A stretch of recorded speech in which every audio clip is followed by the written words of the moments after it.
Que Dios les bendiga. En esta tarde es un placer saludarles a todos nuestros amigos y hermanos que en algún momento estarán viendo este video. Con el propósito de servir de bendición y de edificación para el pueblo cristiano y para todos aquellos que desean crecer en el conocimiento de la palabra del Señor, quisiéramos aportar un granito de arena para esto o con estos estudios bíblicos. Así que vamos a desarrollar el tema idea bíblica del pecado, ya que hay muchos comentarios y muchas opiniones y cuestiones de filosofía en relación al pecado. En Isaías capítulo 48, versículo 8, dice así: sí, nunca lo habéis oído, ni nunca lo habéis conocido, ciertamente no se abrió antes tu oído, porque sabías que siendo desleal habías de desobedecer. Por tanto, te llamé rebelde desde el vientre.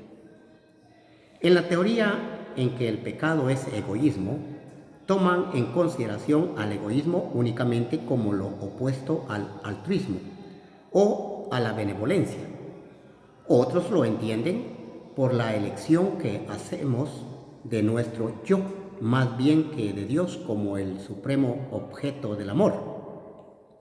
Aunque todo egoísmo es pecado, y hay un elemento de egoísmo en todo pecado, no se puede decir que el egoísmo sea la esencia del pecado. El pecado puede definirse propiamente solo con referencia a la ley de Dios, referencia que falta por completo en la definición que estamos considerando. La enemistad con Dios, la dureza de corazón, la impenitencia y la incredulidad, todos son pecados venenosos, pero no pueden sencillamente calificarse como egoísmo. Por lo tanto, es necesario llamar la atención a diversas particularidades para dar la idea bíblica del pecado. Y quiero que en esta primera parte de este estudio consideremos lo siguiente. Primero, el pecado es una clase específica del mal. En la actualidad oímos mucho acerca del mal y comparativamente poco acerca del pecado. Y esto no deja de ser engañoso. No todo mal es pecado. El pecado no debe confundirse con el mal físico que produce perjuicios o calamidades. El pecado es un mal moral. La mayor parte de los nombres que se usan en las Escrituras para designar al pecado señalan un carácter moral.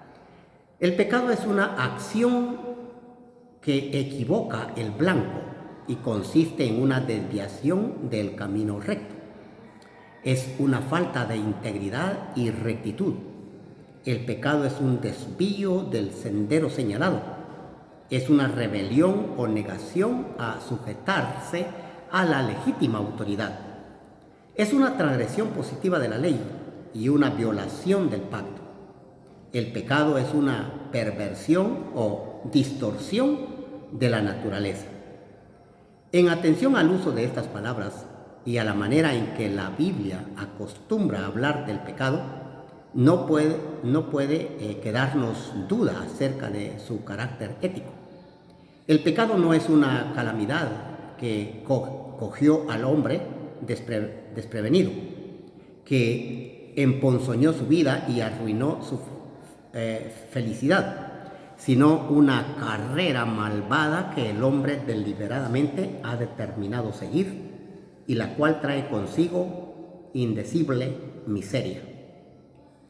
El pecado no es algo que sea positivo, por ejemplo, una enfermedad, una falla o una imperfección de las que no podemos considerarnos responsables, sino una oposición activa contra Dios y una transgresión positiva a su ley. Eso es pecado, que constituye culpabilidad. El pecado es el resultado de una elección libre, pero pecaminosa del hombre. La Biblia dice en Génesis 3, 1 al 6, pero la serpiente era astuta, más que todos los animales del campo que Jehová Dios había hecho, lo cual dijo a la mujer, con que Dios ha dicho, oiga esto, no comáis de todo, oiga, de todo árbol del huerto. La Biblia no dice así, o sea, Dios no dijo eso. Y la mujer respondió a la serpiente, del fruto de los árboles del huerto podemos comer, pero del fruto del árbol que está en medio del huerto, dijo Dios, no comeréis de él, ni le tocaréis. Eso no lo dijo Dios, para que no muráis. Entonces la serpiente dijo a la mujer, no moriréis, sino que sabe Dios que el día que comáis de él, serán abiertos vuestros ojos y seréis como Dios, sabiendo el bien y el mal. Y vio la mujer que el árbol era bueno para comer y que era agradable a los ojos, y árbol codiciable para alcanzar la sabiduría. Y tomó de su fruto y comió, y dio también a su marido, el cual comió así como ella. Entonces fueron abiertos los ojos de ambos y conocieron que estaban desnudos. Entonces cosieron hojas de higuera y se hicieron delantales. Empiezan las obras humanas o esfuerzos humanos del hombre por cubrir su vergüenza. En Romanos 1, 18 al 32 dice, porque la ira de Dios se revela desde el cielo contra toda impiedad e injusticia de los hombres que detienen con injusticia la verdad. Porque lo que de Dios se conoce les es manifiesto, pues Dios se lo manifestó. Porque las cosas invisibles de Él, su eterno poder y deidad, se hacen claramente visibles desde la creación del mundo, siendo entendidas por medio de las cosas hechas, de modo que no tienen excusa, pues habiendo conocido a Dios, no le glorificaron como a Dios, ni le dieron gracias, sino que se envanecieron en sus razonamientos y su necio corazón fue entenebrecido. Profesando ser sabios, se hicieron necios y cambiaron la gloria de Dios incorruptible en semejanza de imagen de hombre corruptible, de aves, de cuadrúpedos y de reptiles, por lo cual también Dios los entregó a la inmundicia en las concupiscencias de sus corazones, de modo que deshonraron entre sí sus propios cuerpos, ya que cambiaron la verdad de Dios por la mentira, honrando y dando culto a las criaturas antes que al Creador, el cual es bendito por los siglos. Amén. Por esto Dios los entregó a pasiones vergonzosas, pues aún sus mujeres cambiaron el uso natural por el que es contra naturaleza, y de igual modo también los hombres, dejando el uso natural de la mujer, se encendieron en sus lascivias unos con otros, cometiendo hechos vergonzosos hombre con hombre, y recibiendo en sí mismos la retribución debida de su extravío. Y como ellos no aprobaron tener en cuenta a Dios, Dios los entregó a una mente reprobada para hacer cosas que no convienen, estando atestados de toda injusticia, fornicación, perversidad, avaricia, maldad, llenos de envidia, homicidios, contiendas, engaños y malignidades, murmuradores, detractores, aborrecedores de Dios, injuriosos, soberbios, altivos, inventores de males, desobedientes a los padres, necios, desleales, sin afecto natural, implacables, sin misericordia, quienes habiendo entendido el juicio de Dios, que los que practican tales cosas son dignos de muerte, no solo las hacen, sino que también se complacen con los que las practican. Juan, en su primera carta, capítulo 3, versículo 4, dice, todo aquel que comete pecado, infringe también la ley, pues el pecado es infracción de la ley.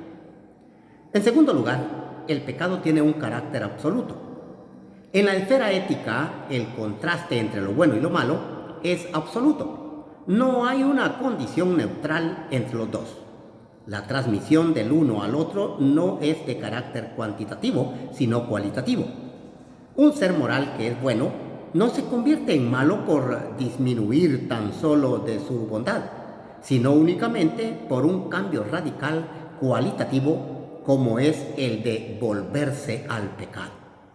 El pecado no es un grado menor de la bondad, sino un positivo mal.